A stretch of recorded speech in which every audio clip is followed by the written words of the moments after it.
turned me around.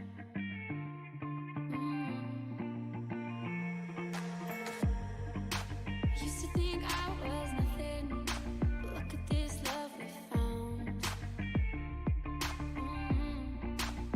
So give me your hand, I can see your pain. No, I don't ever wanna see you cry. Oh, yeah, no more tears. Oh, yeah, no more tears. Take that chance, we'll be fine. No, I don't ever wanna see you cry. Oh, yeah, no more tears. Oh, yeah, no more tears.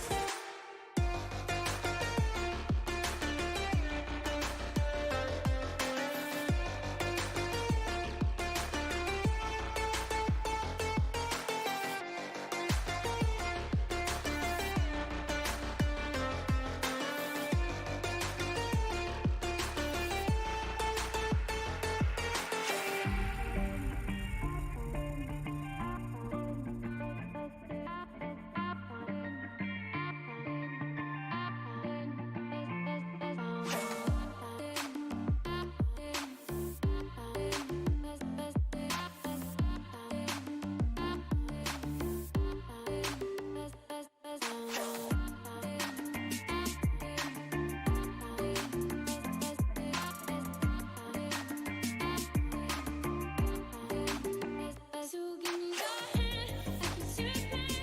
No, I don't ever wanna see you cry. Oh, yeah, no more tears. Oh, yeah, no more tears. Take that chance, we'll be fine. No, I don't ever wanna see you cry. Oh, yeah, no more tears. Oh, yeah, no more tears.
Known for its incredibly long straight and actually incredibly fast corners.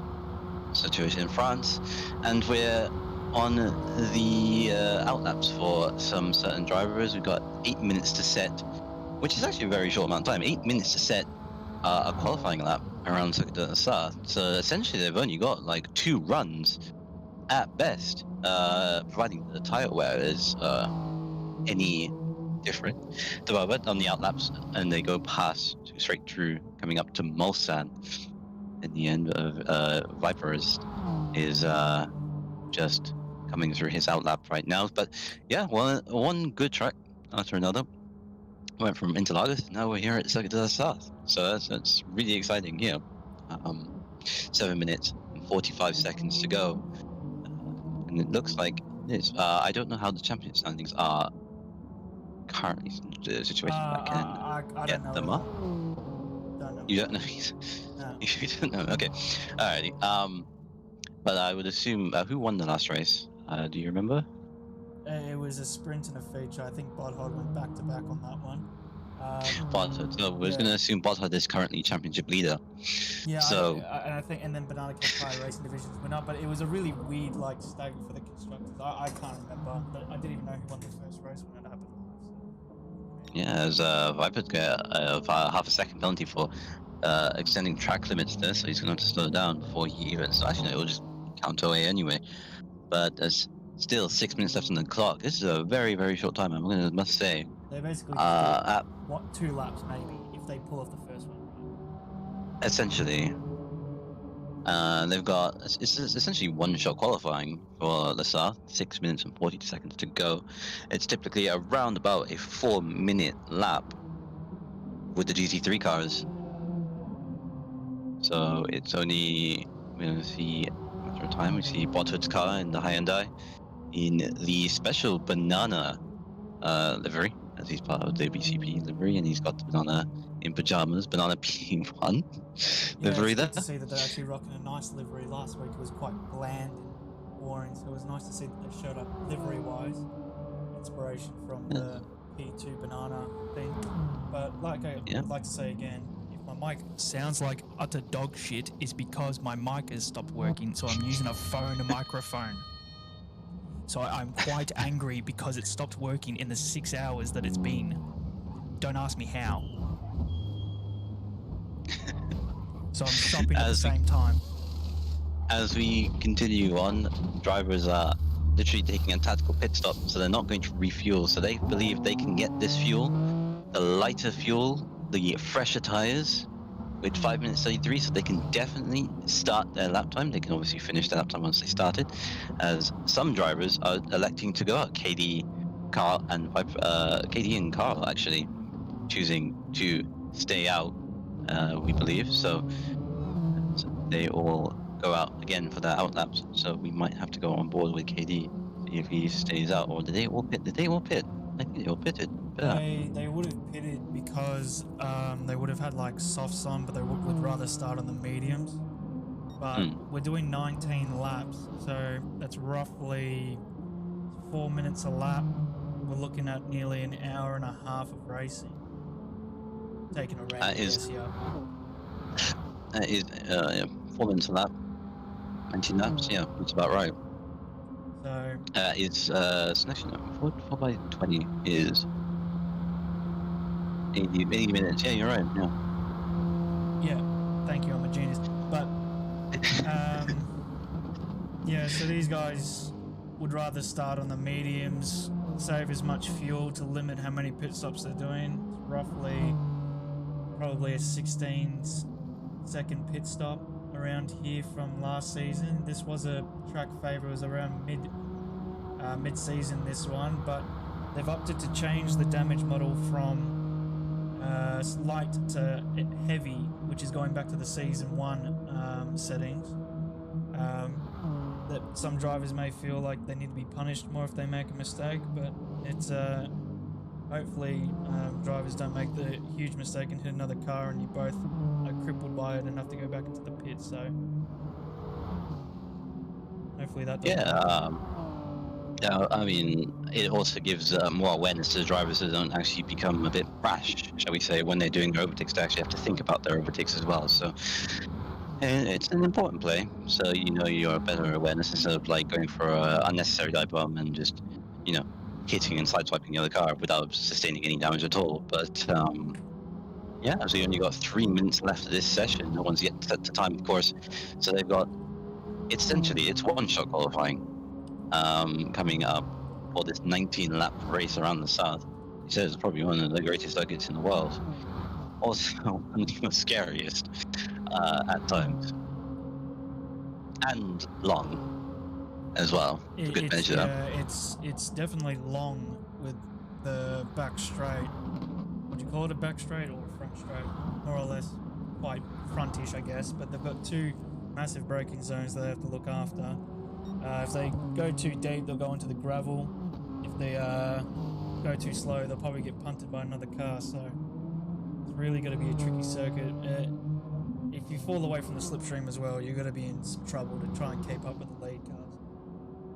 Yeah, I feel like the slipstream might be imperative, especially on the straights. GT3 cars do have a very draggy car with a lot of aerodynamic wings and cars, and they're obviously very heavy, so the slipstream can prove a vital factor, assuming that they have it on a stronger setting. Yeah, As the two banana cake pies coming very close together there in second and third, still in the outlaps, of course. As such a long outlap, it's like, why do we even bother looking at qualifying? But they do get points for it, so we have to really just stay on board with them. But I hope the mic quality is not too bad. I can hear it in my own ears, and it doesn't sound too bad, but I guess it can pick up every sound outside of my own. Nice ASMR there. So that's nice ASMR there. Carl starts his lap. On my beard. Bodhood, Carl, and Katie now all start their laps for their qualifiers as the qualifiers begun. Katie sets his time of a 4 minute 12, and Banana Jot sets a new qualifying time of 4 minute 4. So it's looking like, and Bomb Tree as well, setting a 4 minute 8.5. So that is your top 4 at the moment. So these are the next drivers to set their times. Bodhood obviously coming through past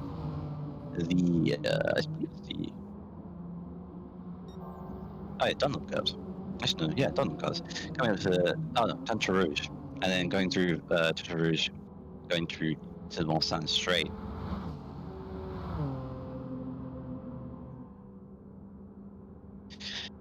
He blasts his way, probably doing about 180 miles an hour. He's definitely got a slipstream of car in front of him, so Oliver definitely on a decent-ish lap, as he has that nice toe on the straight from the car in front. As the Banana Cake Pie car 1 still driving his way past the first chicanes of the Mulsanne, setting a 1.2 second fastest first sector at the moment.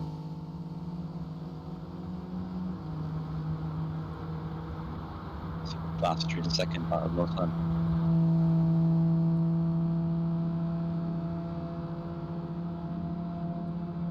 So really helping him out in that second phase is coming up to the next chicane. But he may need to have to do some overtaking if he wants to continue on with this lap. That's the trouble with getting safe is that you're going to actually have to encounter that bit of traffic that you might not necessarily want coming at the end of the straight, as he tries to blast around the outside of the Lexus driver. Olsan coming up. Olsan corner.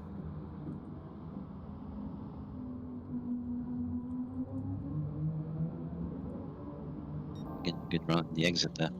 And he's 2 seconds up on his time. Lopez sets the fastest time of the 4:06.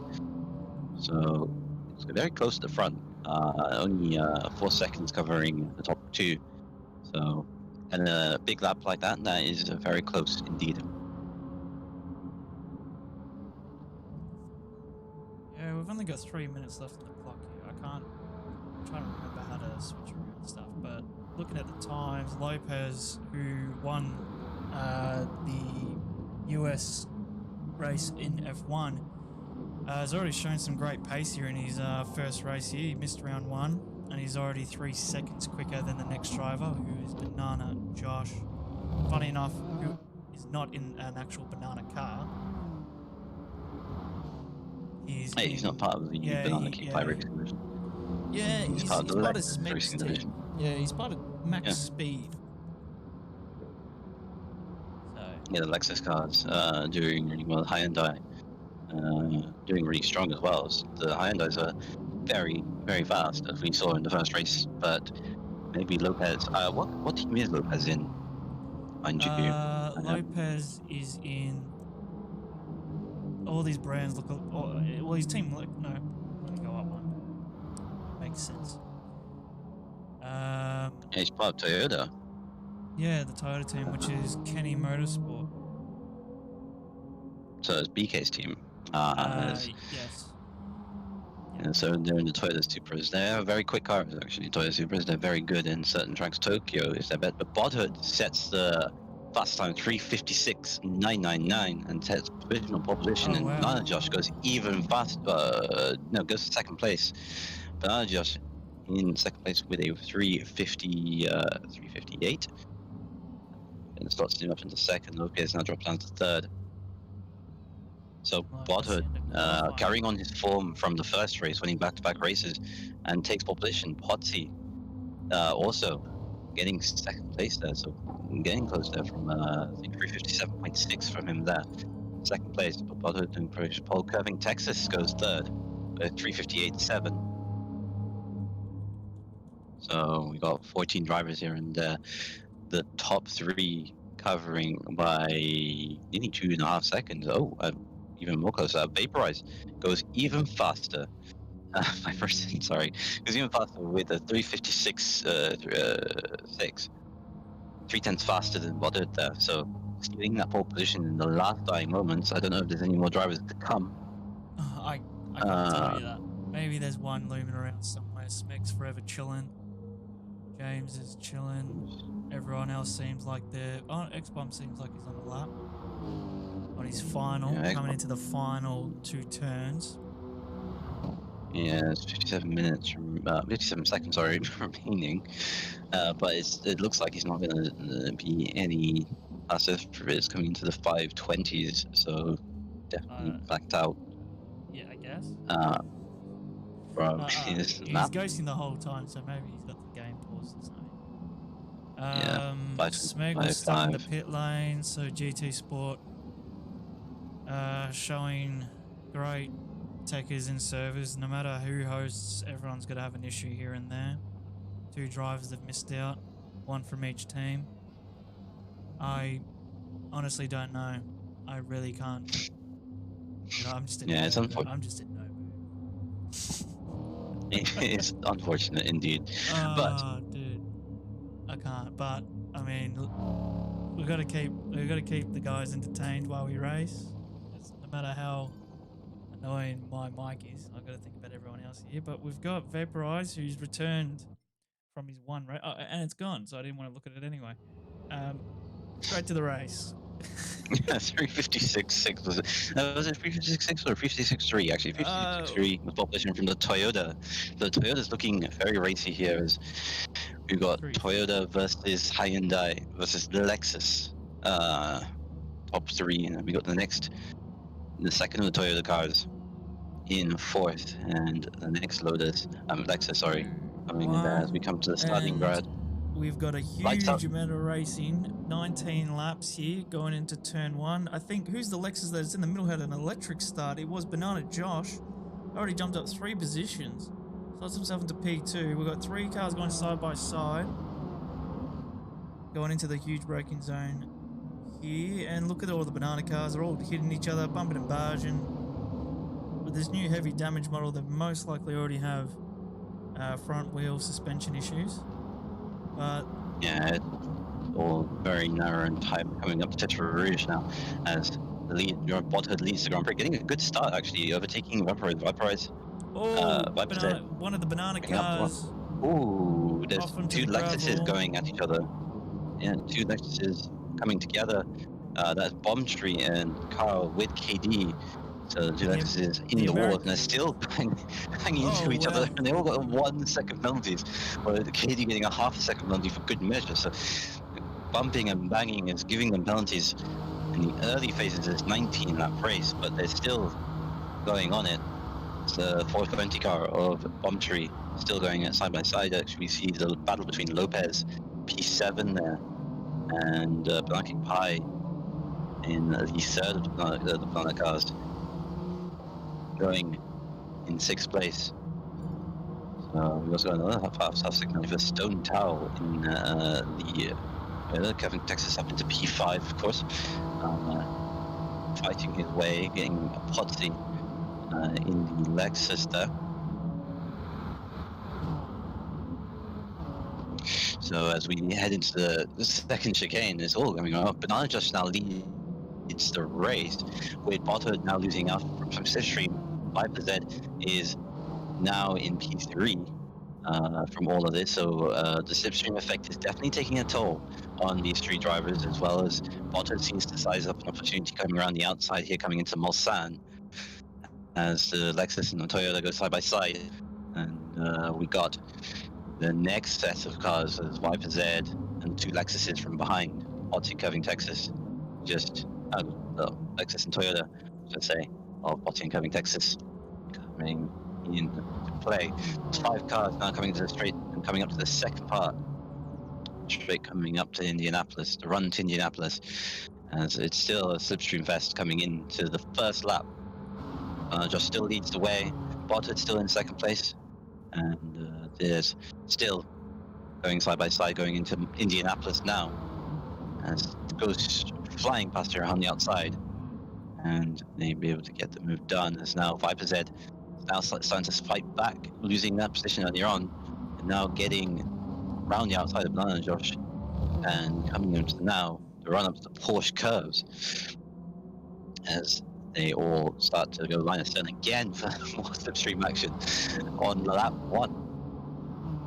As Viper said, now sizing up an opportunity, going for the run up the Porsche curves, and here they go now, first time round the Porsche curves, and they go side by side into it. Around the outside goes Viper Z for the lead of the race. Got Bottom now dropping down to 2nd. They've got the 2, there's the Lexus and the Toyota actually, and the 2 Lexuses line of stern coming to fruition here for getting after the Banana Kick High racing car. So coming up to the Ford curves now, the end of the lap, Bugatti as well. So after lap 1, a lot of mixing of positions, but we're now kind of starting to see a bit of a status quo coming up as Viper Z now leads the way on after the first lap of 19. Yeah, see, it seems to be kind of cooled down from the opening first turns there, obviously going into those huge straights, but I'm seeing a lot of Banana cars at the front row. I think Vaporizer's maybe filling in for him as well. No, that's on the BK squad. I think he's a full-time driver now. So he's got a nice 2-second lead. He's a very good driver. Obviously, in season 1, he only rocked up for 1 race and won, and then he went on vacation. But Then obviously Botthard continued his enduro and won the season 1 enduro series. But by the looks of it, Botthard might not just run away with this one. Obviously, we've got still plenty of time to go here with a 4-minute lap time, so anything can really happen with these slipstreaming. Any like one move, kind of really gone for the drivers, especially with heavy damage bottle. They'll be pitting for ages. Yeah, as the two Lexuses are now going to try and size up an attack on the Seoul Hyundai and the first Mustang straight, as they both basically do a one-on-one battle there, as Bernard just goes around the outside into the first chicane, gets to done. It's gone on a little bit, so he may or may not pick up a warning. That depends on what they do, and he gets the move done. So it's now on Potsy now, as Botter is still fighting back on the slipstream. The Hyundai has got good top end to even mount a challenge. The second Lexus didn't really get a good run in the exit, and is now getting that double toe effect, and now it's going to make it 3 wide going into the second chicane. These two Lexuses breeze past with the slipstream effect, and the two Lexuses beat out the Hyundai, kind of a double pincer move effect. And Potsy now is taking second place off of Banana Josh, but now it's the Lexus's turn to get that effect of double toe. But the Lexus is not giving it as what they did, but now they are coming up as they go side by side. Banana Josh now going for the overtake, and we got Bothood maybe seizing opportunity, but they're blocking either side of the road and playing it perfectly, the two Lexus cars, and they move up a position. But actually, that being said, who is that? That was Potsy having a bad exit, coming into the Mustang. Now we're coming up to the run of Indianapolis, and Banana Josh now has the effective toe for both of those cars, and it's a drag race between the two cars beside him. The Lexus and the Hyundai still going side by side. Bothood's teasing inside into coming up to Indianapolis.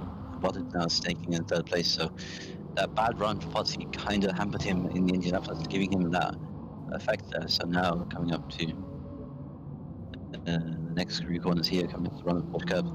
I shall go away for a second. Oh yeah. Yeah, coming up to run the Porsche curbs. Yeah, I don't know corner names, so I just go by long straight and turns and bends. But Potsy has just been in the slipstream of Botthard for quite a while, trying to make moves, but it seems to have doesn't have the straight line speed to take it alone without a slipstream, compared to Banana Josh, who just went past quite comfortably with that slipstream, and then maintaining the pace in front. But through these S's here, is it the Porsche S's? I'm just taking guesses here. I know it's something that is Corvette. That's Corvette. It's Corvette, damn. I thought there was something Porsche related on this track. Yeah, Porsche curves is the after straight coming up. So after the Indianapolis little chicane section, and then you've got Busan, which is straight, and then you got Porsche curves as the first fast curve you see. As we said, who said fast up? That was Viper saying a fast up to 3:55.6. Only on lap 3, of course, and then coming up to the first corner, which is Dunlop, and then they're coming up to Dunlop chicane, and then it's the Dunlop curves. Yeah, very respectable. So there you go. Spaced side by side throughout, but Potsy looks like he's finally going to try and get this move done here. But Botthard isn't saying he's not hitting so quickly. He's maintaining that position, but Potsy just went into the grass a little bit there, so Botthard will get a better run onto the straight. They're all going quite a bit wide.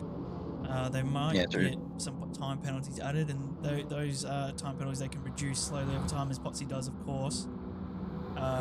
So basically, these guys can reduce their penalties just from the braking zones alone, so they can brake a little bit early to reduce it.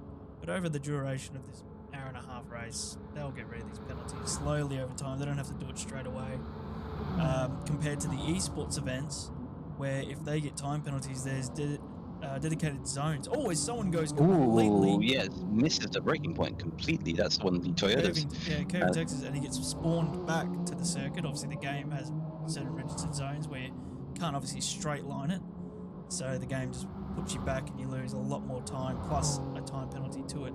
But yeah, the esports ones or the manufacturer series, I think might also have this, is certain zones on the circuit, I think it's in each sector, they have to it gets automatically implied onto them. So if they have like 3/10 or 5/10 of penalties to slow down on, they'll be automatically slowed down to serve it, and then they can speed back up. But I don't know if we can add it to this.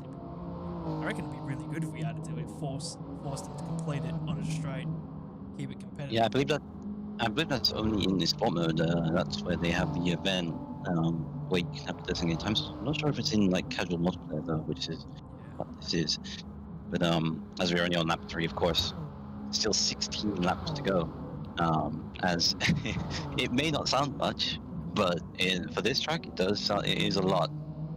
As we're watching Curving Texas go past Mulsanne, and it's actually called the straight is called Golf. So there you go. Because It's of the the golf Golf course? Straight. No, because of the VW name, apparently. Everything's named after So, the car. Yeah. We And then we go got, to hello, X-Bomb. We Ooh, caught you. Bomb Tree. Still going. Yeah, Bomb Tree having all sorts of moments going So on there. these guys have We only got- obviously had incidents. They're quite far behind. Still getting used to the car.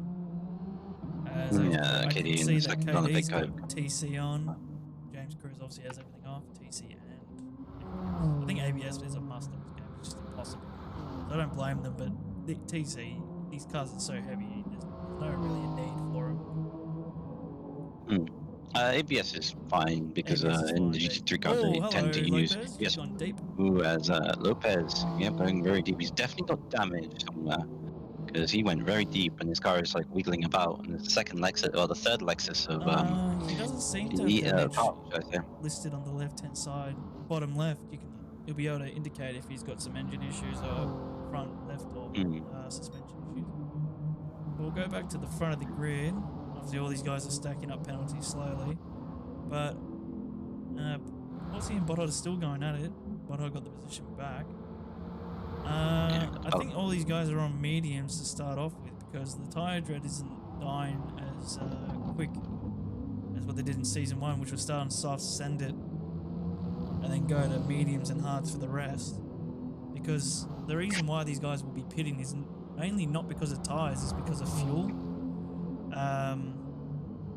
They can only do, I think, about maybe 5 laps. But if they send it, I believe it's 4. But Ooh, as Potty really gets really deep, huh? bad curbing run, went really deep in the curbing and loses time, and he's now dropped a lot of time on Bloodhood, but it's only gaps only about 3 seconds or so. So, or even less than that, it's 1.7 seconds. So definitely lost a bit of time. Yeah, But coming through Tetra Rouge, But Viper is pulled off a nearly 8-second lead. Botthod gets more time penalty though, but there's no need to worry about the time penalties. They'll get slowly removed over the race. So yeah, the Toyota is looking very fast in the lead car, as the Lexus is doing everything it can to be able to catch up. But it is 3 different manufacturers in the top 3. With Potsy P4 and the second Lexus. So it is a very mixed up field, as we have Curving Texas now lining up a extreme battle for Potsy, I believe. Oh no, it's Banana King Pie. It's Banana King Pie for 5th place. Potsy and the Lexus 4. So Banana King Pie is the second of the Hyundai runners in 5th place at the moment. The Curving Texas second, the Toyotas 6th.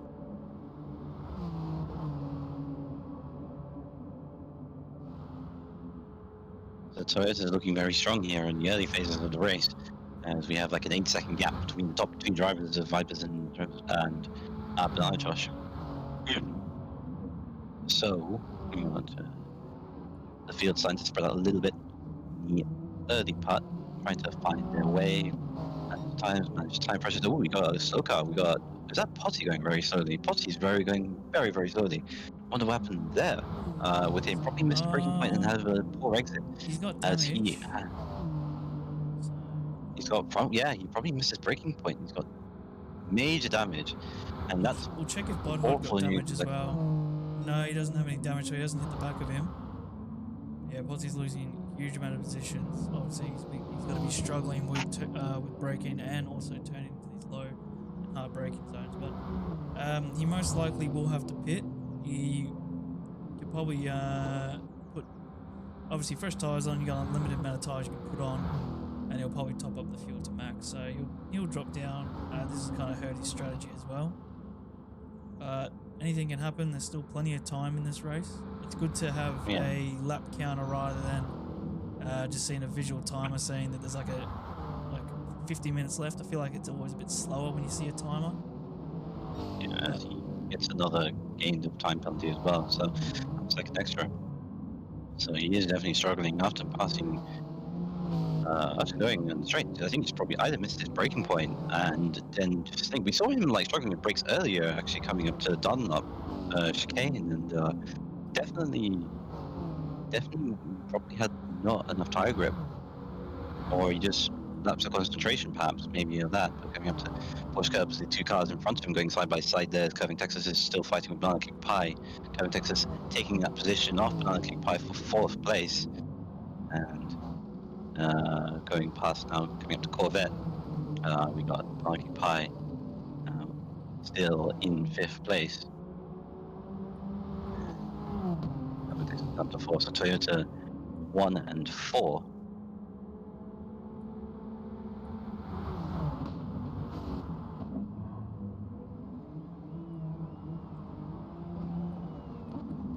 Now head on to lap 5 of the race as Kevin Texas gets a nice crazy time stop. So interesting enough, Potsy's still staying out despite the damage that he's obtained, and now on the charge Banana Kick Pie, so he's got very good pace, and this is like the suspension damage is making him go faster, which again he misses that braking point that he did in the last lap prior.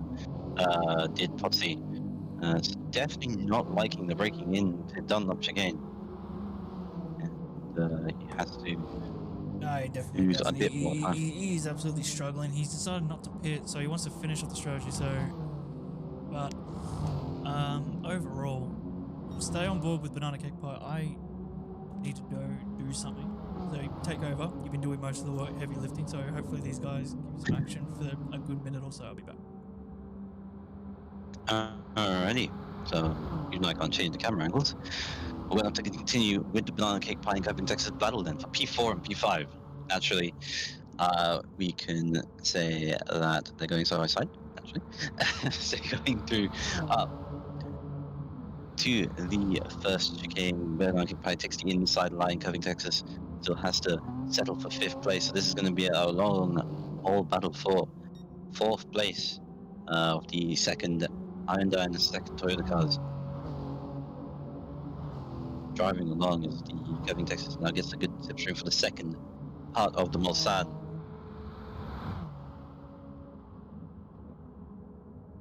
Still going through side by side, by trying to break the toe a little bit, try and go for the wider line into the entry of the second part of the chicane. And it's Curving Texas to go wider line to get good traction off the exit, get a good slingshot on the Hyundai driver. So they go through the follow-up now as they coming up to the Mulsanne corner itself, doing excess of 265 kilometers an hour as they head down the corner itself. Fine, a little bit of wheel spin from Banana Cake Pie, but seeming to get decent traction at the exit of it. Curving Texas still has to settle back. Hyundai is starting to pull away a little bit, both obtaining small penalties. Banana Cake Pie has a 0.0 second penalty, which is useful. And Curving Texas still going on as they kind of start to come side by side. As they're managing their fuels, they may or may not have to consider pitting this lap, only on lap 5 of the Grand Prix, GT3 race, the great race of second to the Sarthe. Banana Cake Pie missing his braking point there, losing a lot of time, and now dropped all the way back to where Potsy is in the struggling Lexus car there. he fully just completely missed his braking laps. Concentration there from the Hyundai driver there, and Curving Texas is taking P4 from Blanky Pie, as Blanky Pie is still running along in 5th place. So it seems like the battle is kind of averted there, but they both will have to pit the fuel. I'm not so sure if they will pit this lap or next lap if they're able to make it on the fuel that they have. They'll be on fumes if they actually do still continue out. We do see the leaders all pit as Viper still pits, and Lan and Josh all pitting. Viper choosing to go on soft tires. I believe it's a mandatory stop, and you have to use both types of tire, soft and medium. As we see Blanky Pie coming in for his stop. Now it's good to see that all of them have started on the mediums. I'm back, and they're all opting most likely for the hard compound, and then they'll just come into a refuel. But it is a free change of tires. Obviously, these guys are going to be getting max fuel, so these guys are going to be here for quite a while. But Hothod's out first, full fuel. Bernardo Josh has opted not to refuel all the way. So he'll be probably pushing maybe 5 laps or so, depending on how much he's going to save fuel. And then refuel all the way and probably ended on mediums or hard, so who knows. But I think I caught you at the end of when Banana Cake Pie went a bit deep. Was he under pressure or was just drive I think error? it was definitely drive error because it wasn't really under pressure from it. But mind you, he has got out ahead of Curving Texas during the pit stop phase. They're going past through Tetra Rouge as they go onto the Mulsanne. But yeah, he definitely made that error through his own fault there. Curving Texas wasn't really applying that pressure, so it probably was just a lack of grip, lack of concentration, maybe a combination of everything. But now he's ahead, but now obviously Curving Texas getting that slipstream, and now side by side with him coming into the first chicane, getting P4 there. So this is going to be a raging old battle. As soon as see right behind the third of the Banana Cake Pie racing cars, the third Hyundai car there, he is raging along quite nicely. Had a quiet race, actually. We've not really spoken much about him, but he's there, fighting with, watching this battle all unfold with Banana Cake Pie and Curving Texas in the second Toyota.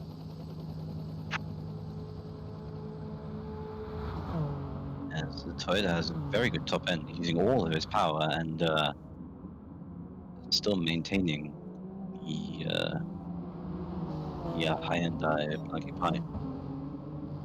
However, it still sits at the fastest lap at the moment, over 55.5. So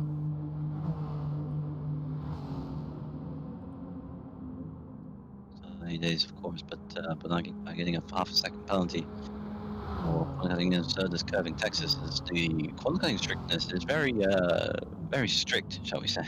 So they go side by side into the Mulsanne corner. Yeah, like Now these, coming into the Golden Straight. I can't believe these guys are still battling out for this long and haven't made a huge mistake. But 6 laps in, you kind of don't want to make a mistake, you know. It's it is a long track, and if you make an early mistake, it's going to take ages to get that car out. Yeah, especially if you have I'd say the worst place to crash is probably coming straight to Rouge, because you have the entire straight to negotiate. But as always, there's the loss of traction there from Kevin Texas. He's about to get swamped by the 2 Hyundais. Then he's going the inside of Banana Cake Pie. This is a breaking point again. Coming Really to the entry deep. of Bernard. Really deep. Yeah, really deep. I don't know if he just, again, laps concentration or just right to the same point, knowing that he was under pressure from the second Hyundai there, but dropping 3 positions there as the second Lexus of Potsy gets past. And Potsy also showing good pace again, obviously fixing his damage that he obtained earlier on lap 3. And just continuing on as Is that Banana Josh pitting? Yes, that is Banana Josh pitting, so I guess he did refuel properly. And he is going into the pits again.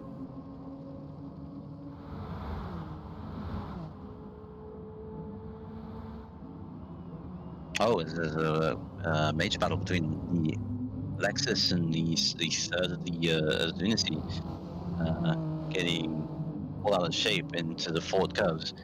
And yeah, it's 4 curves. And curving Texas now dropped down to 6th place, so Potsy back up to 4th place again, and just trying to show back the true pace he had earlier on in the race. And now Kevin Texas now needs to apply on another Lexus, but this time it's Lunacy.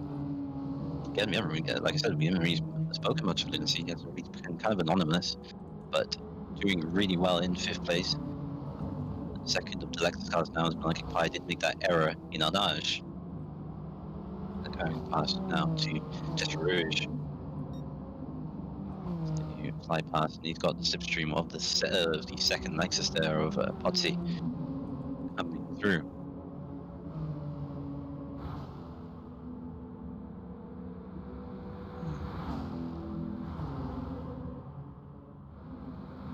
So they all go side by side, and definitely. Yeah, these are the only ones to really stay on. These three, all 3 different car manufacturers as well. Absolutely teeing it off. Yeah, 4th, 5th, and 6th, and then also the secondary cars, as the top 3 are all the same, similar top 3 actually. That being said, albeit the Toyota should be ahead. Lexus ahead in this case, but Kevin Texas now going to be part of the pressure from Lunacy now, as he gets a very good slipstream and tow. He's probably using max power as well, trying to get that side-by-side action, as we see, and he's also getting that nice tow from the Lexus there for Potsy. He's taking the racing line to the second chicane. Kevin Texas going for the inside move and holding position and maintaining it in the second part of the chicane. And Potsy now starting to pull away from this little tiny battle between the Honda and Toyota. It seems that Potsy actually got a bad exit actually, and that was a really poor exit because he pulled away and then lost all this time, and now out of nowhere the Toyota and the Lexus, the Hyundai, are about to actually overtake him, and Lunacy looking like he probably might get the pair of them coming into the inside of the internal stand. Kevin Texas holds on for P4 coming into Gulf Straight. Yeah, so these guys are basically just going to be slipstreaming each other until a mistake, because as we can already tell from the previous 2 laps ago, basically Banana Kick Pie in 2 different corners have made a very similar mistake, just going in deep. Raffiniant7341, thank you for the follow on Twitch, as we are live streaming on both, also on YouTube. But these guys are just going to be slipstreaming probably for until the end of the race, which is a very long time, unless they make a mistake, because you can tell the difference because the leader is up 25 seconds up the field and he's cruising. He is absolutely cruising. That Toyota is absolutely flying, the lead car, and no one can seem to have an answer at the moment. Bodhood still maintaining second place despite the earlier fuel changes. He did jump at the Lexus of Banana Josh. But then actually, that being said, Banana Josh did pit again. Funny enough, actually, as we see Bodhood going past Corvette, moving up to the forward curve. I would stay with these guys, obviously. These guys are the only ones that are absolutely drooling it out. So Lunacy up in the top 5. Obviously has not made a mistake throughout this whole race. Potsy, who's behind, who's made two to three mistakes, and 2 of them in the same position, really, just hard braking into the before Le Mans. No, not Upper Rouge. Is it that one? Going up before that turn? Tetra Rouge. Yeah, Tetra Rouge is the fast right-hander coming up to the straight. As we see them coming up to the first couple corners is Dunlop and then Dunlop chicane. Kevin Texas gets a bad exit, and Lunacy seizing the opportunity on the inside, coming up to the Dunlop curve now. As we see Lunacy getting past there, coming up to Tetra Rouge. get through there. Lunacy now going through here, and this is Tetrarouge, the fast right-hander coming into the flick left, and then this is the Moslin Straight. I forgot how to get the cool views again. I'll be playing around with every button until I get it right. I think it's standard. I can't remember how I set it up last week. And then I click R1. Okay, it's not R1 this time. I'm so confused how this works. I'll just keep leaving it on this. I don't know how it works. I just want like on board sometimes. I can't get it done. And I know they had a good fun having a laugh when I was trying to figure it out. And I still don't know what it is. I don't have a clue. There's no prompt. It doesn't tell me what to do. This is what's happening, and this is what we should see right now, and what we should do. We see Lunacy going side by side. Yeah. Moving Texas. It's a very long side by side. Really, they're respectively staying in each lane of the road. They both and went late braking, so that's why they're ghosting. The operator just thought they might have had a collision. It seems to be okay with them. They're not making any big mistakes, but you can see them going side by side. That it's extremely similar pace in a straight line. Yeah, I feel like this is probably what the best they're going to get. Looking at the gap now, it's a 43-second gap. Actually, am I correct? It's a 43-second gap to the leader. So yeah, 44-second gap towards the leader. So and an 8-second gap, and an 8-second gap to Bernard Josh. So pretty much that's the top three right now. And this Viper Z, Bottle, and Bernard Josh. So this is really all about P5. We now are finally coming up to half distance in a couple laps time. Haven't reached half distance just yet. These two still battling out for position as Kevin Texas always losing it there in the entry of Indianapolis. Arnage though, and he gets another wheel spin moment, so he's not liking the balance at the rear of that Toyota, and is definitely losing a lot of wheel spin and traction. That's probably why he's not showing you pace that the Toyota has. Doesn't really like the balance of the car. You see, maintaining now taking up 4th place away from Curving Texas there. Up to the Porsche curves. He goes really wide actually. So they're both struggling for grip on these tires. One for rear, one for front. It seems like as he almost squeezes out the Lexus there of Potsy on a recovery drive, and this is allowing another kick pie to all come back into play after making that area a couple laps ago.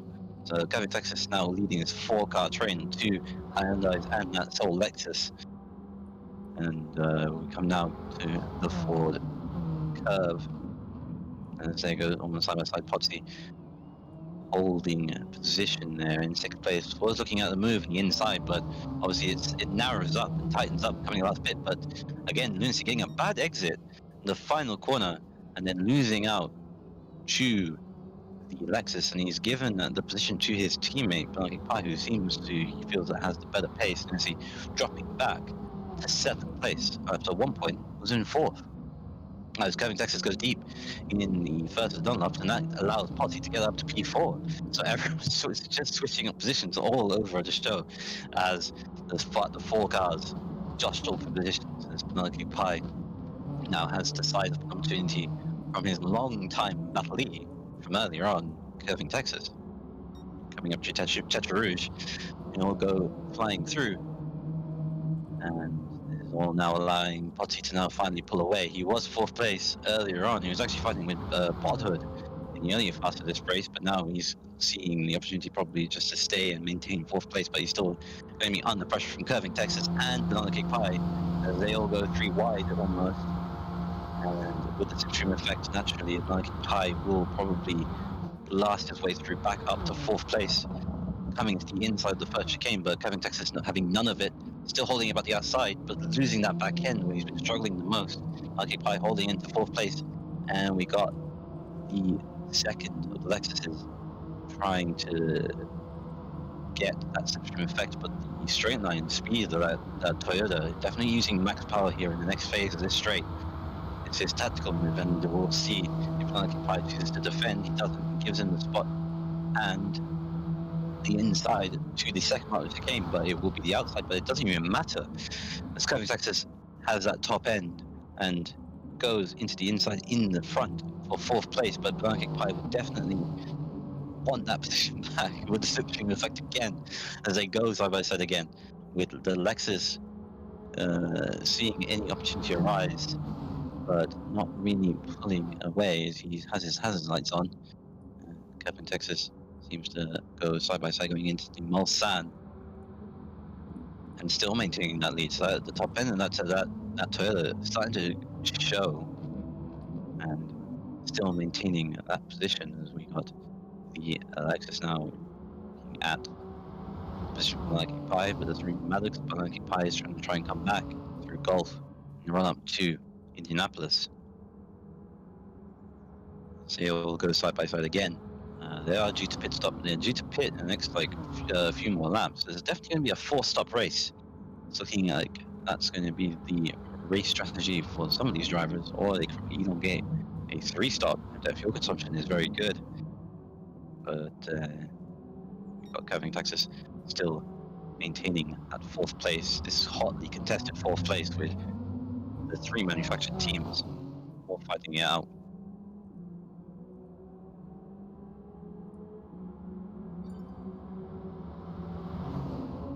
Stone Tal has also left the session as well, so obviously he is not sticking around for the points, really.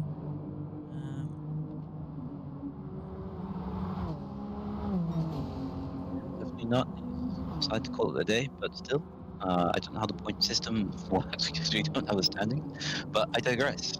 We're on lap 9 of 19, coming to lap 10. We have reached half distance of the race. It's been crazy at the moment. It's Kevin Texas not starting to pull away, but Blanky Pie making an error. Again, he's really like Arnage, and that's where he lost most of his time, really. The Lexus decides to pit strategically on lap 9 of 19, half distance, of course.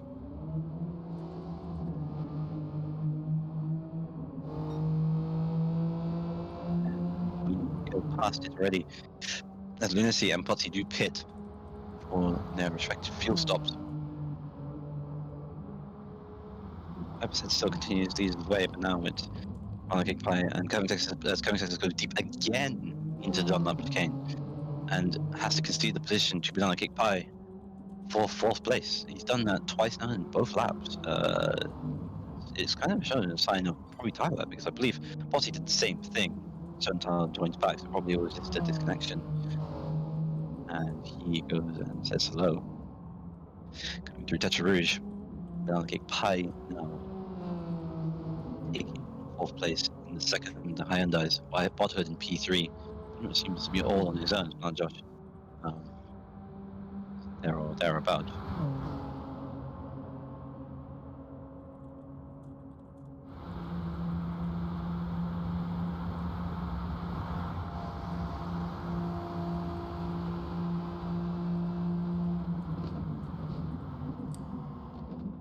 Should pay more attention to this, but these endurance races, they're hard on the soul for more or less, just to keep the attention, because it's so long and the action is extremely repetitive. Yeah, so we'll try and keep it interesting, or more or less, I'll try and keep myself interested in this. But it's basically side by side. Slipstream side by side, going the inside of the chicane, slipstream side by side, going inside the chicane, getting a bad run. Someone breaks a little bit later, someone flicks into fuel mode 1, speedy, boy goes down the inside, hard braking, goes into the pits, fuels up a little bit less so they can get in front of the driver, and they rotate. It is quite a repetitive feel, but at the same time, it is also a strategic one with the fuel. The next driver's 21 seconds up, the next driver's 7/10 up the road, so he's not too bad, and then it's 10 seconds. Yeah, Yeah, But the I'm pretty battle sure. for second place between. Yeah, but he just pitted. Yes, Uh, battle for second place between what's, Bodhood what's and. down here? But Curving Texas is actually really low in fuel. Actually, no, Okay, just so they're all noticing in that no now. man's land, but yeah, we'll go on Curving. Yeah, Curving has to pit this lap. Banana Cake Pie will also have to pit this lap as well. There's no way they'll be able to do one more lap together, so they're both going at the same time. Strategies are basically even.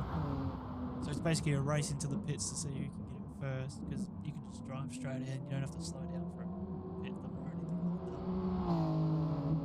that. Yeah, it's battle for fourth place, but Curving does have to pit it again.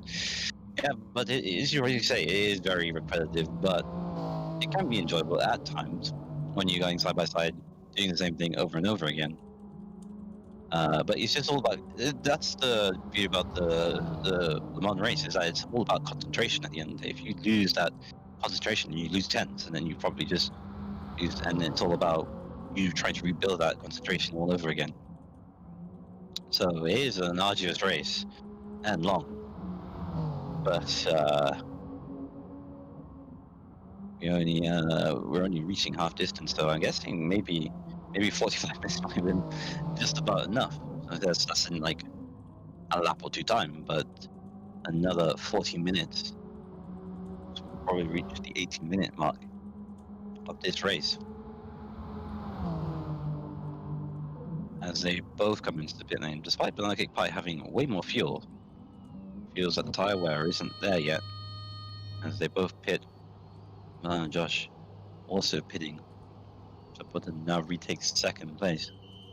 Now we're going to see them going for their second to last stop. They're going to have to make one more stop because the fuel will just not make it 9 laps.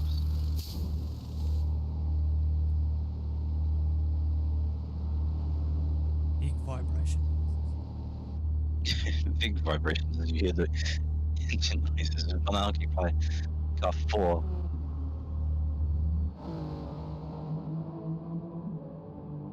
As Lopez seems to now finally get up a few more positions as he comes out. Yeah, he stays in P8, shall we say. Doing a solid job, P8. Coming through Dunlop. Dunlop again. Wrong there. But yeah, Le Mans does throw up some crazy races. I mean, like, you can talk about anything you want, Alcatraz, because there's not much going to happen for the next 8 more laps. How do you think qualifying is going to go in F1? Or is it going to Merc 1-2 again? Might as well Off talk topic of about GT F1. Sport. Yeah. We'll I mean, talk I about don't know anything about GT Sport, man. I'm just happy to be here. Well, talk about GT Sport, but we'll talk about F1 for a little bit. Well, it's obviously going to be the Mercedes, isn't it? That's all you need to know. Well, Bottas could do it. He did show signs last year of how he can do it, as we see now setting opportunity on curving. But I think Bottas might be able to steal that position and take pole position because he's shown pace around Spain. But Hamilton, of course, is the favorite. Obviously, he's going to probably get his 92nd pole position, which would be an insane tally, mind you. Yeah.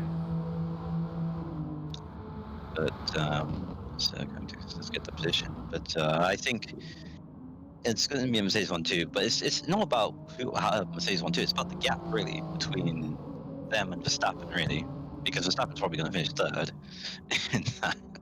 So it's the gap between Verstappen and Hamilton and the two Mercedes, and see how that works and what they do, and if whether or not Red Bull do a contra strategy to the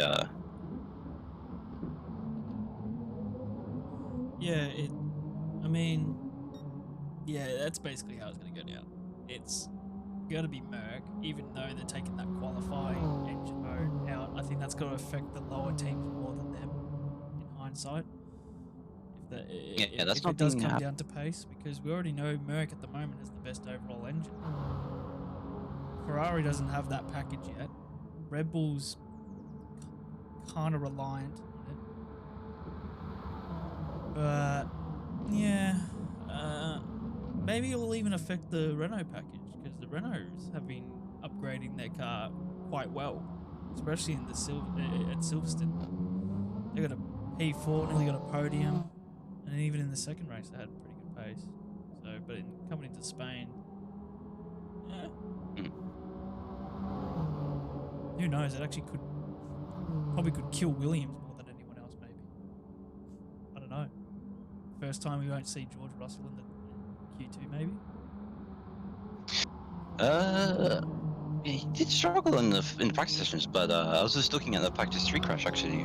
That's what's happening during this race, where Magnussen seemed to swerve into front of Ocon, and Ocon tried to avoid and hits the barriers. So Magnussen being very, very dirty in that massive crash, you see. But yeah, I think going back to your question about Russell, I think he'll definitely get Q2. He always has that. He has very good qualifying pace, and I think he can be able to like pull it out when he needs to. Yeah, he's got some natural pace. There's no doubt about it. There is no one near each other at all. Please be someone.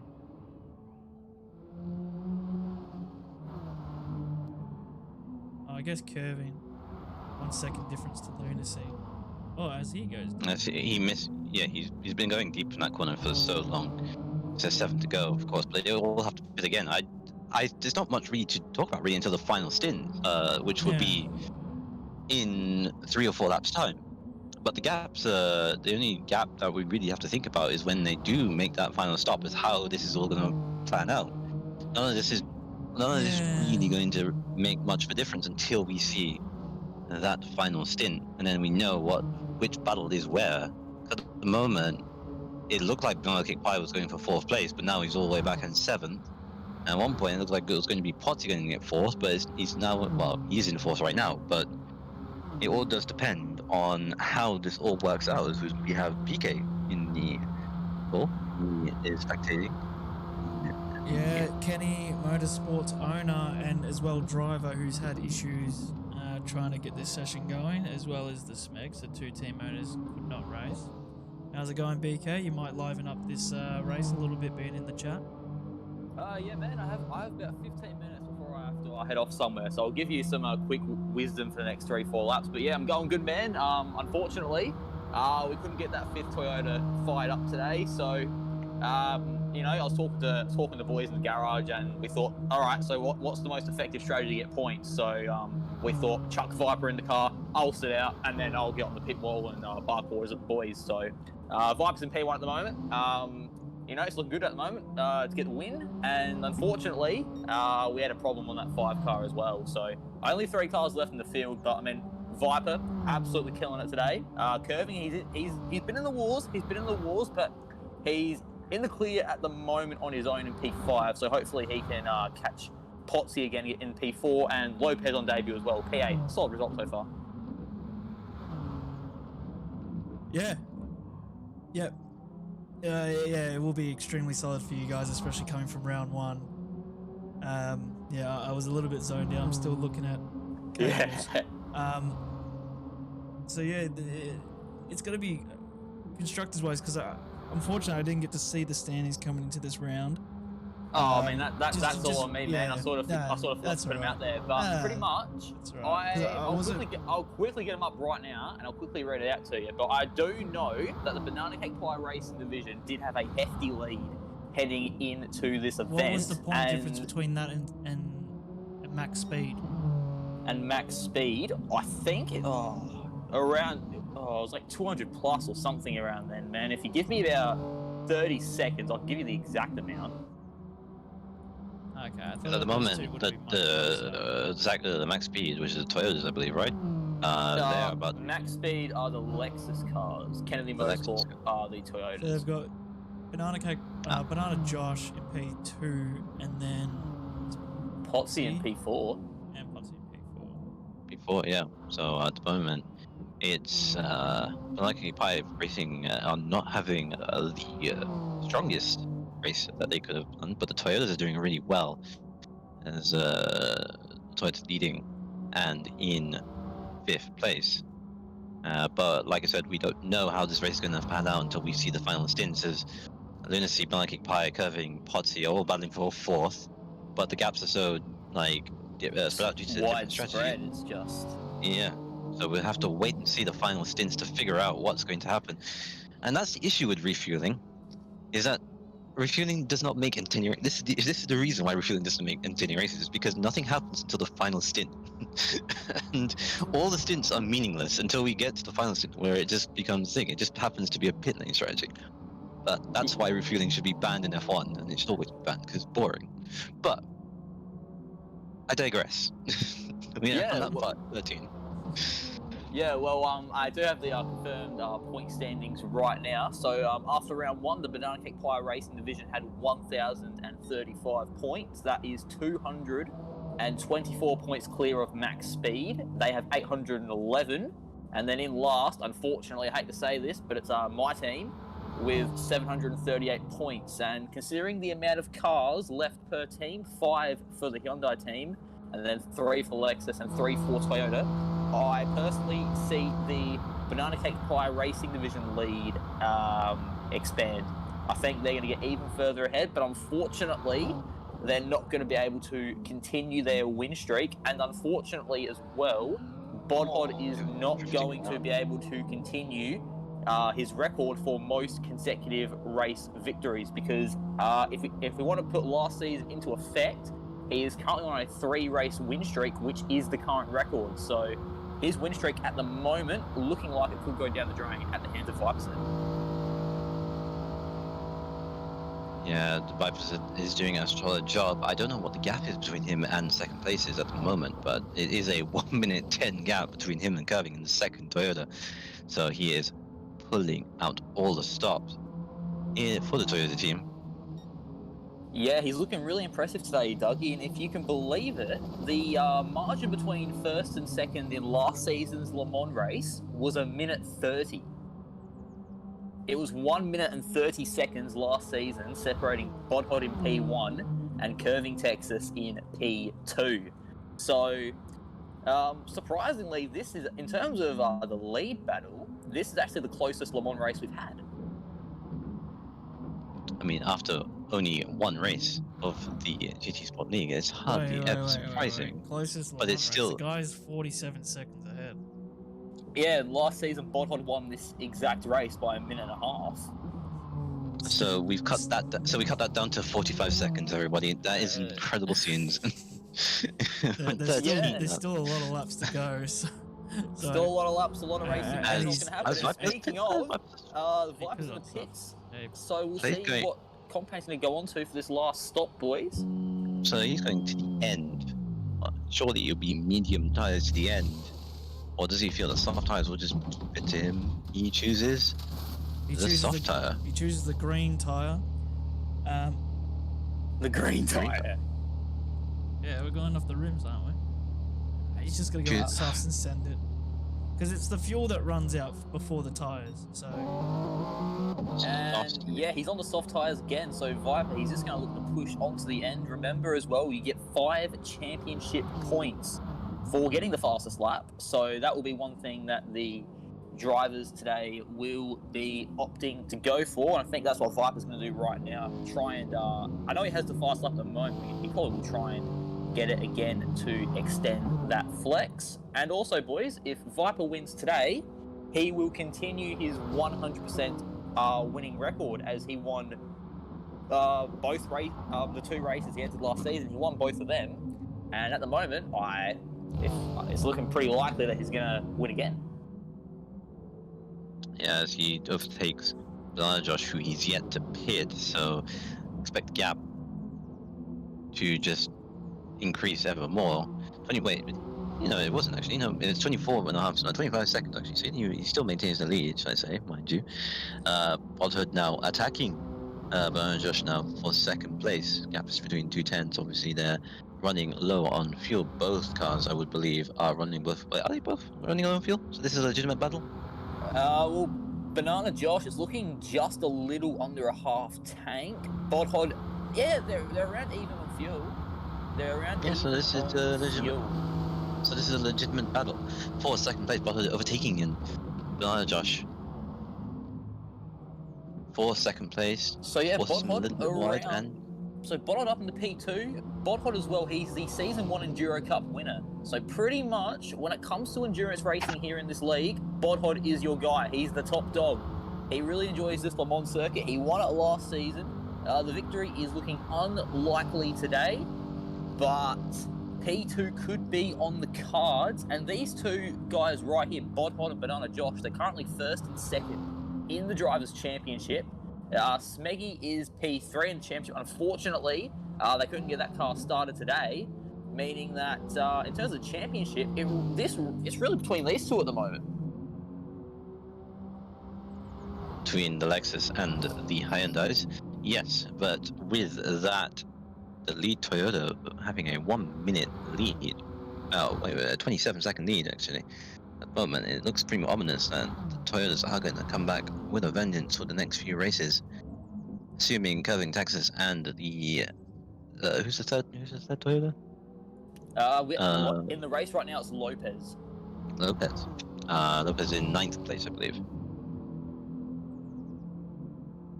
So yeah, currently your top 8, ladies and gentlemen, it's Viper Z, an absolutely dominant performance after getting pole position. Then it's Bodhod, Banana Josh, Potsy on debut in P4, and then it's Curving in P5, your Season 1 Drivers' Champion. Then it's Banana Cake Pie in 6th, Lunacy in 7th, and Carl in P8. And Dougie, if Lunacy and Banana don't finish on the podium today, both of them will continue their unwanted records of most races without a podium finish, as they have raced in every single race in this series so far, and they are yet to finish on the podium. Lunacy's best finish being 4th, and Banana's being 5th. And yeah, you pretty much could call Lunacy the Nico Hulkenberg of the GT Sport League, especially considering he is also running the car number 27. Like our man Nico Hulkenberg. And it seems to be continuing anyway, because it's really, the top 3 is set. We got Viper, Bodhod, and Banana Josh pretty much all fighting it out. Banana and Bodhod fighting out for the legitimate final podium spots, but Potsy, Curving Texas, Banana, Lunacy, 4th, 5th, 6th, and 7th are all fighting it out for 4th place. But we're going to have to wait until these final stints to figure out who is going to get that 4th place, and that's pretty much the story of this race. Really, it's just Viper out in front, just dominating. We've got Bodhod, Banana Josh in 2nd and 3rd, coming now into the final part of the lap now as they complete lap 14, and now into 15. As Potsy, Curving Texas, Banana Josh, Lunacy now all have to settle up for 4th place. They were all having an insane battle in the earlier parts of this race. But at the moment, Bodhod's still leading the way. And Potsy's pitting. Potsy's in the pits, and so's Curving Texas. So yeah, they're both pretty low on fuel. So like you said, Dougie, that this will be the battle that gets us to the end of the line. And Lunacy's in as well. So all 4 of these guys are going to be undercutting Banana Cake Pie. This could be. Banana Cake Pie did have a lot of fuel, so this could be an interesting step. Banana Cake Pie could extend the stint, get those extra fresh softs, do a last-minute run. That's probably his strategy, getting those extra fresh softs, getting that extra couple of laps, might put him into play in the last dying 3 laps to go when he decides to pit. Potsy now coming out in 5th, Curving is now ahead of Lunacy in 6th and 7th, and Carl overtaking Lunacy up in the 7th place, sorry. So I say Carl holding back. This is now the proper battle now. We'll have to wait and see when McLaren comes out, where he sleds out. Also to note, the fuel as well. The Banana actually could fuel shorter, come out ahead of Curving and Potsy, and he could probably just nurse his fuel management for the entire race. So yeah, this could be a strategy masterclass here from Banana. He could actually clinch P4 here if he's smart enough on when he decides to pit and how much fuel he puts in that car. Yeah, so it's all about fuel, especially if you have a lighter car as well. So he could definitely manage it. It's whether or not what he chooses to do. He's had very good fuel management. He has been quiet in the last few laps. That being said, I think that's because he was just doing a lot of fuel management, and then this is now going to have to see if it's going to pay off at the end of the race and he can steal that P4. off curving Texas, Potsy up there. They're both battling right now for 5th and 6th place. That seems to be the hotly contested battle right now, which will be effectively P4 as soon as Milan pits. Yeah, and also, at the moment in the Drivers' Championship as well, there's currently 8 points separating Curving Texas in P4 and Banana Cake Pie in 5th. And I believe whoever wins this battle between Curving and Banana will actually jump up to 3rd in the Drivers' Championship. So some big Drivers' Championship implications there as well. As that, yes, as part of my contract here, this is actually all of the BKXL going to get for the evening. The executives, they need me for some more interviews with some other lesser media channels. Just having to answer the tough questions like why can't we afford to run 5 cars? But anyway, Dougie, Alcatraz, I'll leave it to you, and hopefully we get a ripper finish here. Alrighty, BK. Yeah. Thank you for joining. So we have now 4 laps to go. That was BK there, the owner of the DNEsports, talking to you there. We have 4 laps to go, so now it's going to spice up a little bit, hopefully. We have a battle for 4th place, catapulting up Lindsay, Kevin, Texas, Potsy, and Banana Cake Pie. And Banana, Josh, and Bodhood all going to have to pit again, as they all both go so wide. As Banana Josh was losing it. He is absolutely wringing the neck out of that Lexus. And with good reason, James Cruz is getting lapped by the 2nd place and 3rd place drivers. They both come into the pits now. And Bodhood and Lucy now come into their final stints with 4 to go. Let's see what Banana Cake Pie does, as it looks like Piper is now going to get a 1-minute lead. Whoops. 3 laps to go. Oh, a big whoops. Clicked off the wrong. Where's my mic? There it is. Clicked on the wrong screen. Yeah, It's fallen off the other mic. your mic's gotten better actually since we've I mean, I guess it's fine for what it is. Still don't like it. Still don't like it. Yeah, I guess it's fine for a phone microphone. As there is 2 laps to go, the gap, what did you say, 1 minute 15 was the record? At the moment, it's a 63-second lead that Piper has, and you have to feel you can only extend that with 3 to go, unless he has to do a last-minute pit stop, which you might choose to do. Just do one quick 10-second pit stop, fuel to the end. It's a 1 minute lead he's got on the top 2. And there's still 3 to go. Completely off topic Just- because this race is quite dull. I found a cable replacement. I'm gonna drag it the on. one that comes- I'm gonna drag it on screen. Look at the. I might have to switch it for Dougie as well. Let me change windows. No, that's fine. That's fine. I No, can, no, I I'll can do the jump on. screen. You don't get sound. All right, ready? Look at the price. Yeah. Look at the price, man. This ain't $66. happening. This ain't happening. So you can get it on Amazon for like $10. Stop. Yeah, I found it for Amazon, right? But it would take a month for it to arrive, which I'm fine with, which I've already ordered. But I was just trying to see if I could find another one, right? That's more local, even though this is shit from the US. Good old, but Fish Pond out of all places wants that baby for $66. Could spend an extra $100 and get a whole new headset. I'll get the old HyperXs again. Should be insane, dude. Oh, That is dude. just crazy. Insane, dude. Yeah, I've already ordered a new one. $25. Do be like that. But then I've It also, do be like but that. then I've also. But don't you get the? But I swear Logitech give you the spare cable. Going back to the race in a second, but No, That's what they do. I've only got a phone one, right? I've got a phone one, and then I've got a microphone one, and then I've got a splitter. yeah, the phone one. Isn't that the phone? Are you using that phone one? I'm using the phone one now. Yeah. Really? And Yeah, it's that much of a difference? Yeah. Dude, No, the difference is it's not using the microphone that's plugged into the headset. It's using the one that's attached to the cable further down. So if I don't have it attached to my headset, I sound really far away. Do I sound far away? You sound far away, yeah. Yeah. So I have it latched on my headset here, on the actual microphone that's usually, around the mouth. So I have it hanging here. So it might not sound like it's a huge difference, but yeah.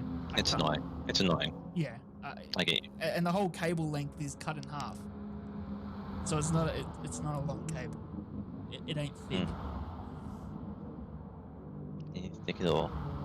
So I guess we should cut back to the races. What's there to watch, man? What's there to watch, dude? The guy's a minute in front. What was BK on about? Bahad won by a minute, less than a minute. Khan's gonna win by 3 minutes. The way he's going on softs. No, he has to pit again. There's no way Potter picks up a 1.3 second penalty. Well, we should see the battle for fourth though. The battle for fourth though. What, 3 seconds behind? Oh yeah, but they're closing in because Potsy, Curving, Lunacy, and Banana King Pie Are they closing in? could. Yeah, they're closing in slightly. We'll leave it on Potsy. See a car For the last- slowly show up, but After that, I actually don't have game sound now because of this. Because you switched. yeah. Let me do the smooth transition for you. Change windows, application. That is a sweet transition, and I can hear it. Nice. 2 laps to go. Now 3 laps to go, including this one. So 17 and 19. I feel like this race should have been 45 minutes long, and maybe a 2-stop I race. always think these endurance races are like way too long. Like, yeah, we've already reduced it by half an hour, technically. But it also proves the theory that refueling races are very boring because all the action happens in the pit lane. It really And- does. And we can't really say they're battling for legitimate places because, they all are going to their designated strategies. That's why I hate refueling, because it kills the race, really. It doesn't make it exciting. Yeah, cool, the last stint is, like, super exciting. And in F1 they had it, and it was really dull. Like, none of the races were entertaining. Well, what also kind of kills it as well is bop. Balance of performance sucks, especially in GT3, because, yeah, it balances it out. But your car particularly could be massive on fuel, right? Like, it's super light, but then with bop on, you get half a ton thrown onto your car. I feel like if you want to do GT3 races, yeah, balance of performance, it does what it says. It balances out the field, makes all the cars extremely comfortable. But that kind of breaks the character of the car. If you use a Merc, it's got to be dangerous in a straight line. It's got to eat your back tires and it's got to munch on fuel. Balance of performance. It will cut the power down so it doesn't eat as much fuel. It still eats a lot, but not as much. And then you'll put some weight on the car so it's not as rapid. It hurts a little bit with that kind of stuff. Does. But then again, I mean, that's GT3 cars in real life don't have that. Each car is made to a certain area. It's like the Lamborghini. Yeah, as we The Lamborghini in real life is somewhat kind of nice. I think it's pretty good overall car, but then in this game, it is a pilot. It is a bad car with bop on. It's terrible. There's just nothing. I think, I guess you're right. I mean, the way to fix the show, I think this should be personally, I think it should be a 45-minute race and 2-stop races.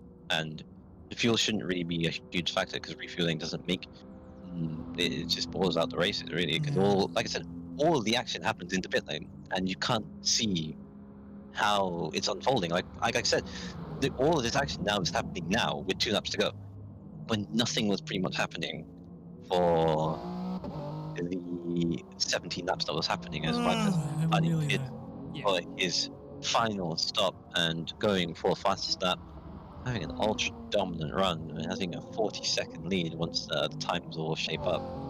Surely.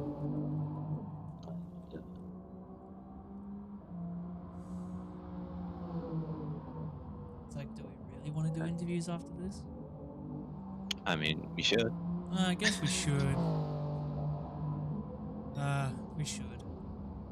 It wouldn't be. Actually, now that being said, actually, now I think that being said, I do think. Oh no, it's actually rescheduled. It's 40 seconds. Sorry. Yeah. But Because when does qualifying starts at what time does qualifying start? 10? qualifying starts in an hour, Starts in an hour. 40 minutes. Yeah, an hour. Oh, okay. We can do it. We can still do it. Qualifying's at 2 p.m. I believe, for Spain. Of course. They literally just finished practice like 40 minutes ago, and Hamilton was fastest to practice. Oh,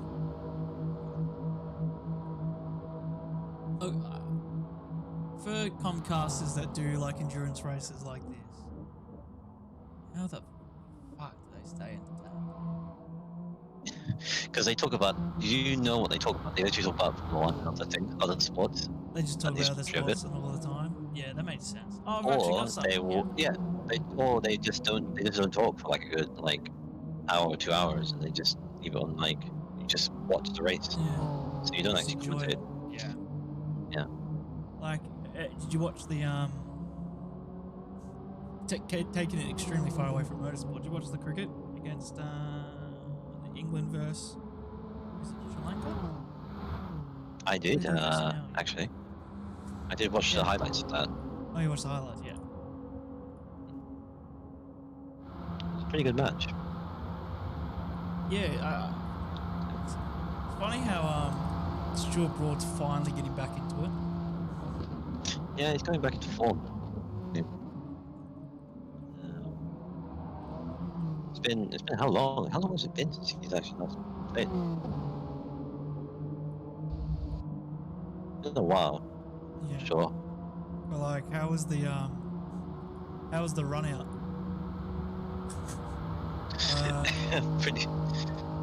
Pretty funny, not gonna lie. Like they're all appealing. It was pretty. Yeah, the back, like everyone's appealing for LBW from the back, except for the bowler, and then the guy from Yeah.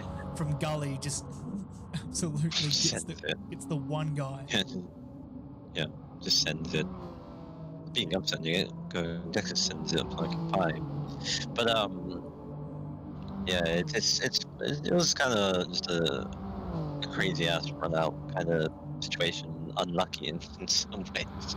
Everyone else was just thinking about LDWs, and then the one person just thinking, "Oh, this is a run out situation." Yeah. But yeah. Well, here you go, stream. This is for reference. I'm gonna pull it up. quick highlights. Here we go. So this is the run out. So bowler comes in. They're all appealing for LBW, which isn't a bad shout. But then my man was caught sleeping. Absolutely destroyed. Run out. All right, now back to the race. Speaking of balls, did you watch the Champions League last night? Oh yeah, you want? Let's pull up some Barcelona versus. Yeah, probably on point up. Bayern Munich highlights. Yeah, that was something to watch, eh? That- it was just It was like a rewind of the World Cup against Brazil.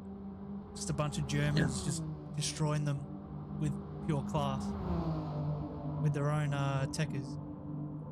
Really. yeah, man.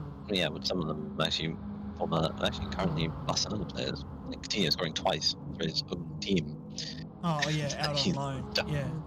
too. Yeah, Like if you get bought by a team, right, and then get thrown out on loan the next like mid-season, and you verse them in the Champions League, and you score 2 goals coming off the bench, I think even if you're on loan, just celebrate. Just celebrate in front. Even though you could go back and get a full-time gig at Barca, which they don't want. yeah, and it's looking like Bayern Munich's now favourite. With that, Because they've been dominating. They haven't had they haven't had an issue throughout their campaign at all. They've been quite dominant. They've looked comfortable the whole time. Yeah, So it isn't too they've done bad. that. That's when they won in 2013, they looked dominant as well. It didn't look like they fell off. And then It's basically final flashbacks to that as well because Yeah. Gnabry's on point. He bodied PK twice. PK looked like a clown. Lewandowski's just in his own. Muller looked like it was like he was 25 all over again. yeah, just rewinds the clock. He does that sometimes. He's a bit of he's a random one. But then even with Albert, like with his small mistake, conceded no goal, which looks just so below average. He just goes and dribbles, just plays good football afterwards. But Gnabry just turned people inside out that game. Same with Coutinho. Like they played tiki-taka football in the 18-yard box of Barcelona, out of all people. Very similar to exactly what Germany did to Brazil, funny enough. They just passed the ball inside the 18-yard box, cut it back. Easy as you done it. Slot that ball in. Yeah, Barcelona just looked like they just couldn't respond. At stages, I didn't even think there was 11 players on the field. It just didn't look like there was. Yeah, it was just Messi and the rest. And even then, and Suarez, to be fair, Suarez was doing a solid job, but he was probably the only one. Oh, you can't really do much as a striker if you're not getting anything. Yeah. I mean, when you're defending for about 65% of the game, your opportunities are quite dull. Yeah, as we actually should cut to the leader, and you think he's about to finish his lap, coming up to the forward curves. And What did coming Bodhard past been by Corvette. last season?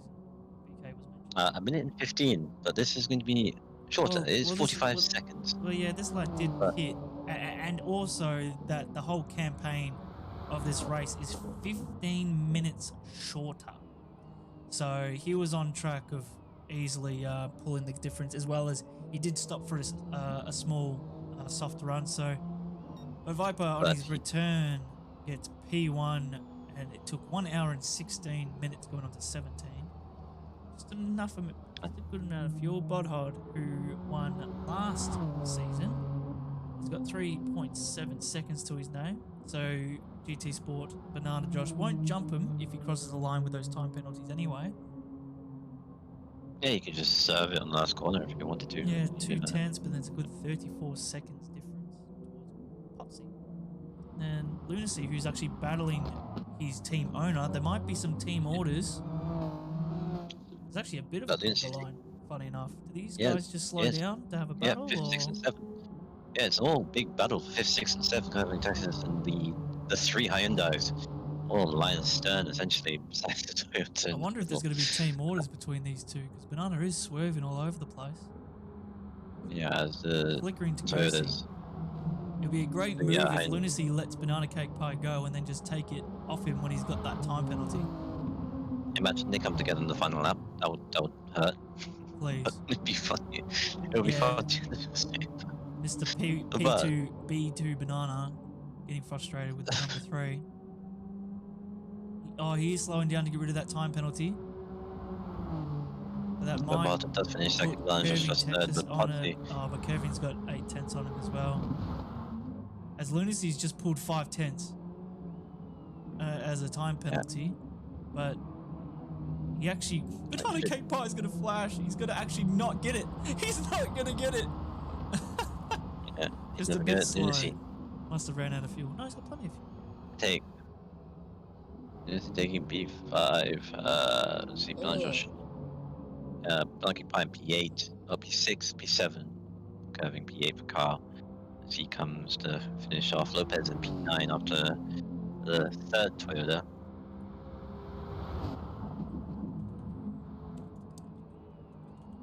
Doing his bit there.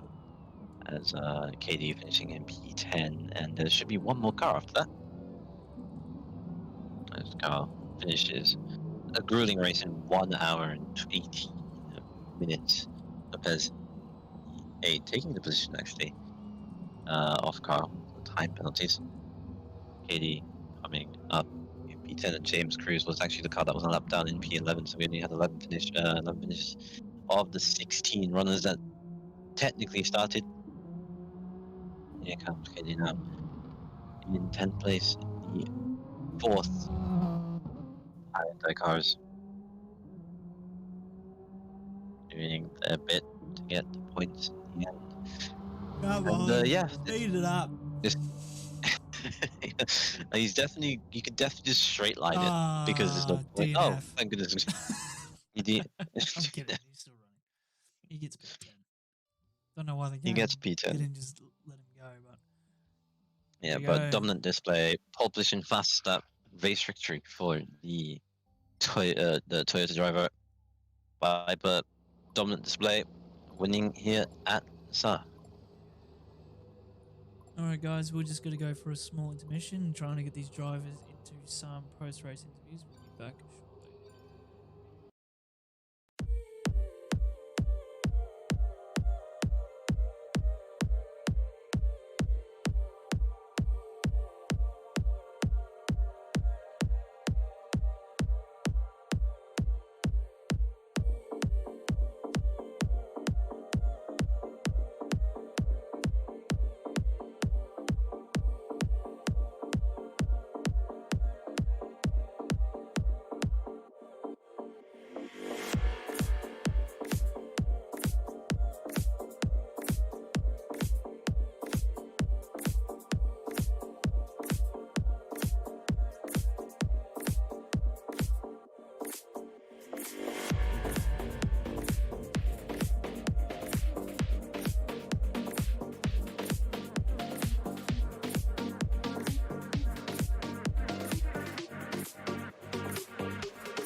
Yeah, it was fun. It All was. right, guys, welcome to the post-race interviews here at Le Mans. I can't remember the full name for it. I guess it's even wrong itself. But we have our winner, Vaporizer. We also have Bodhod in P2. Banana Josh in P2. I can't remember anymore. I wasn't really. Excuse me. Dude, to be honest, wasn't really paying attention. Not It gonna lie. was It's it was a Bothood in P2. yeah, Bodhod and then Banana P2 Josh and then Banana Josh. Yeah, it was a long one. We'll start off with the champion of the round, Vaporizer, who only showed up for one race in season one, also got pole position, also won the race, but didn't get fastest lap. Are you actually going to come and do another race after this one, or are you going to go back on a little vacation? I guess that's suppose. I mean, thanks first of all. Obviously, as a reserve driver, it makes it a little bit difficult to just show up week in, week out. But you know, if anyone wants to have me for next week, I'm happy to come along and try and go back to I back. thought you have the full-time gig this season. Are you still reserved? No, I'm still reserve. I can't really make any commitment.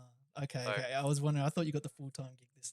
Okay. No, Retract Fortunately not. my comments. So you just get the job done for the team, really. That's Yeah, That's exactly what you're a contractor. That's perfect. Very reliable contractor here. Yeah, so basically every team wants you, but it's every single time that a team needs you. It is the old Kenny Motorsport. So it's back to back. You've done it. You've done the job for him. Was it? I can't even remember what car you're in, to be honest. Yeah, It was, yeah, It it was. was, It was. it was Kennedy Motorsport Yeah. last season too in the AMG. That was at Laguna Seca. That was a good fun round. And just in the Supra this round was a bit different, but same result. So happy with that. Was there any moments in the race where you didn't feel confident with the car, like the opening few laps? Because it was a bit chaotic going off the line, but then afterwards you seemed confident or composed with the car because you did end with about 50 seconds to the next car.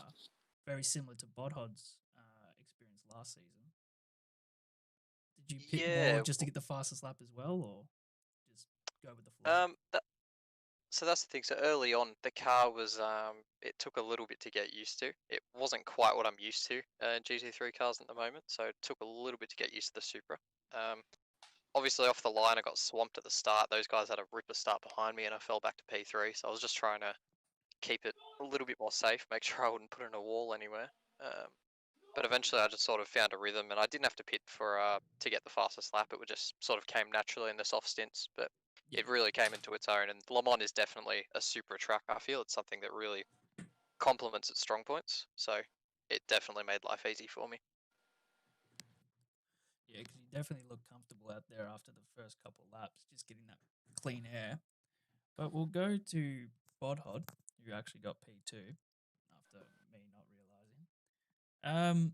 You actually got to battle someone this season. How was it actually having to go at another car during the actual full race this time? Was it Oh, it was actually good. enjoyable? Last Not season, falling asleep? yeah, last season wasn't that like it was fun doing the laps because it's like one of my favorite tracks. But it was good to actually have a race this time. I remember last season it was just chaos for the first lap, so that just gave me like a 10-second lead, like really quickly. But this season it was really good to race a few people. Once Viper kind of got used to his car and then he got ahead of me, I knew there was no way I was going to get him again. So my race was really with Banana Josh the whole time. The first few stints were a lot of fun, like actually kind of racing side by side a fair bit. And I realized like I was originally going to do 3 medium stints and a soft stint at the end, just for fresher tires, but I changed it halfway through to stretch the medium stint and go 2 softs because I wasn't sure if I'd have the pace to keep up with Banana Josh, and it ended up being the right call because I managed to catch him in that 3rd stint and then put less fuel in for the 4th stint and stay ahead of him, so jump in, like get the gap out further in the pits. So I think it was the right call to change to medium, soft. That kept me ahead of him at the end, which is important. But it was really good just having to like really think about what I was doing and have to push the car, to get the reward for it. So I think P2 is the maximum I could have gotten, and I'm really happy to have achieved it. Yeah, it's still a phenomenal performance coming out of it. And with these new cars coming onto a track like this, is fuel management more important than it was last season? Obviously, you had the Viper. So with this, could you go for more than like, what was the max amount of laps you can do in full power? Or were you never touching full power at all? No, I was full power almost the entire race except for the 2nd stint. The Genesis is really weak around this track, I think, compared to a lot of the other cars because of its straight line deficit. So we kind of knew it would be hard anyway. I was a lot quicker in both quali and like just raw lap pace last season in the Viper because it's so strong in the straights and out of the corners. But I had to save a lot last time, so this time I could just really push the Genesis and just try and make up the difference with its weaknesses with like my own pace pushing. So I didn't really have to save too much fuel except for that 2nd stint. For the last one, I underfueled the car, which is why I think the gap behind went from like 1.5 seconds to like 7 seconds after the pit stop, just because I could put less fuel in the car. So it's really good not having to worry about fuel, but yeah, the car just didn't have as much pace around this track just because of all the straight line bits. Yeah, obviously the car difference between season 1 and season 2 is massive for power. It's the Viper. It's like going from the AMG to the Toyota. Like it's just a massive difference. But it's a big jump. We'll go to Banana Josh. Back-to-back weeks on the podium, very similar to Bodhod. Very consistent out there. just another really consistent performance with pace. Really showing that Yeah. you're always going to be up with you are basically one of the big boys now coming into season 2 because you weren't a season 1 driver. So you've really made a name for yourself straight away, especially for Smeggy's team, which is known for having Yeah. a deficit in driver performance of attendance. So you're really stepping up and performing really well for the team. Overall, battling with Bodhod for probably a good 40% of that race, I feel. Was there any moments that you guys might have felt like you guys were going to make a mistake or make a little bit of contact, damage each other's car, especially with the heavy model being introduced in? Or was it nice and friendly and very respectable the whole way through? We were like respectful throughout the entire race already because like I know for that one because like what you said about Hod, you just said like went for medium softs. I went for the opposite and go for 3 compounded tires, and I thought it was like, okay, am I gonna do like 3 compound tires? Because am I gonna try to beat Bodhod, but even though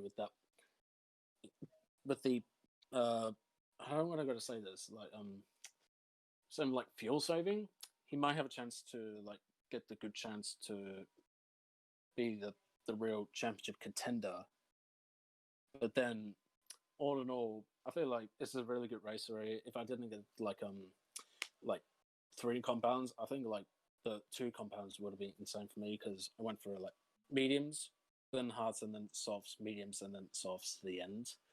And I thought it was like, okay, this is the obvious strategy, but turns out it didn't go out as planned, and I made a few mistakes in the last 2 laps because I pushed too hard.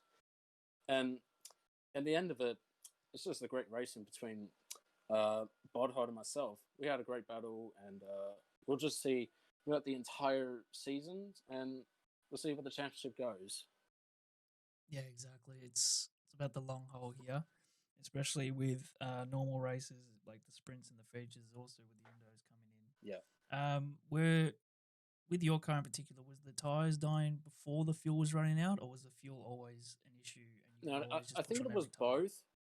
Like, well, 50 because there was like tires because the back ones are always going to be like just like dogs just eating tires for like dinner or something. And then fuel, I'm not going to say it was like insane fuel, but all I know is it's just trying to get more fuel. The more the more fuel you save, the better you get more race pace that you get. And I didn't get a chance really to fuel save. Really. Just had to push the whole time, really. Well, But that's trying to push the whole time. yeah, because you have to stay in the slipstream. Yeah. On this track in particular, obviously, just really. Well, I mean, fade I did away. get a good start. I mean, Yeah, from you fifth jumped. place to Yeah, you jumped. second. Yeah, you jumped. You had a really good start. It was actually noticeable. And Yeah. you put yourself in a really good position straight away. But Yeah. it's thank you guys for joining us. Hopefully we see you all for round 3 at Austria. yeah, we're going to the Red Bull Ring. So 27 laps for the feature and 20 laps for the sprint race. So it's going to be a really rapid race. A lot of. I feel like it's going to be a close one. I don't think anyone's going to walk away from this track in particular. So, thank you guys for joining, and we'll see you guys for round 3. Thanks. Thank No you. worries. Cheers. Cheers. And that will do it for us here at Dynamic Nights Esports. Thank you, Dougie Falcons, for taking the ropes for this one compared to, well, we shared the load pretty much on both streams today, but I think you took most of it for this long one because of... No, the problem. Yeah, but Mike's been a little dog today. But yeah, all of our links are in the description down below. Our sponsor, CD Keys and Track Racer, as well as all of our social links, website, Instagram, Wait, all that fun stuff. We have a website. We have a website, man. How crazy is that? Mhm. I'm gonna make a graphic, maybe a small video, something so I can put on the screen just to flex for no reason because we have a website. And then the Both. whole gag could be like a infomercial of like the 80s or something, just like, hey you, like an old KSI video. Who knows? Yeah, you. Do you know we have a website? It's like, what? We have a website. But yeah, me and Doug are gonna do this until we get told off. So thank you guys so much for watching. We'll see you Monday, where False and Dougie will make his return back to commentary a few days later for Blue, which will be at Mexico. So have a good night, really, and enjoy the F1. See ya. Peace. Good ciao.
You know you better.